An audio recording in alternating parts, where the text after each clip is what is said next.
Scenes of abandoned Russian weapons spread across the landscape as Ukrainian forces push east. They have retaken several strategic areas. Russian forces now no longer hold full control of the Luhansk region as Kyiv heads towards the Donbass.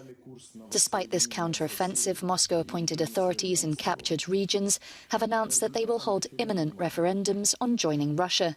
These votes are expected to take place in the regions of Kherson, Zaporizhia, Luhansk and Donetsk in late September. From the very beginning of the special military operation, and in general during the period preceding it as well, we said that the peoples of the territories concerned should decide their own fate.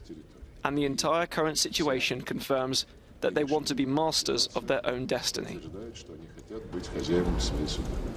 Ukraine, which has taken back more territory in 2 weeks than Russia seized from it since last April, is saying this move is a sign of Russian desperation.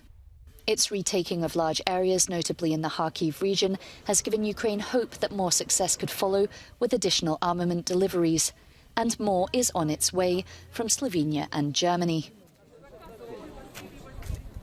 Meanwhile, in Izium, investigations into potential war crimes committed by Russian occupiers continue.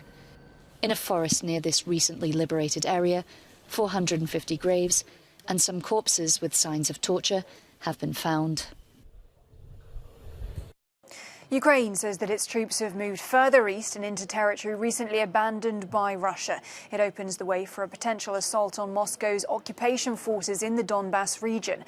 Meanwhile, the head of the Moscow-backed separatist administration in Donetsk called on his fellow separatist leader in Luhansk to combine efforts towards preparing a referendum on joining Russia. Well, with me here in the studio to unpack this now is our correspondent Sasha Vakulina. Sasha, firstly, to begin with, talk to us about the situation on the ground in the east. What is the latest? Well, the latest is that Ukrainian forces are still, of course, all across the region of Kharkiv, because it's important to understand for everybody that once the counteroffensive is ongoing, retaking some of the territory is not enough. They also have to secure the territory afterwards.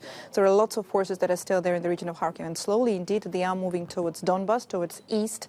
This also came with the confirmation and the footage of Ukrainian forces retaking the town of Bilohorivka. This is very close to Donbass, but that also means that now Russian forces no longer have full control of the region of Luhansk. Now, the fighting there will be different also because since 2014 there are certain parts of Donetsk and Luhansk regions that are under the control of Russia-backed separatists, of course, which means they have better ground lines of communication, of course, better supply lines with the territory of Russia. This means the fighting there will probably be different.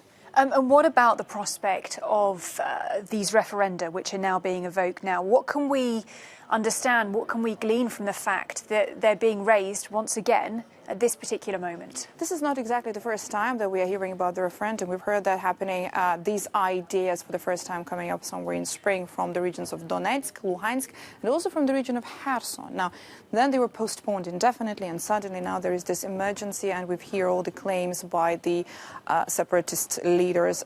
There are a few reasons that could explain that. According to the Institute for the Study of War, that might mean that those proxy leaders in the east of Ukraine are panicking after Ukrainian counteroffensive that started in the region of Kharkiv and going towards them right now. But also it might be the case that this referendum would give Moscow some opportunities for additional recruitment of forces. We know that they do need more people. There is no general mobilization yet in Russia, but that would give them sort of the justification of recruiting new people from those territories.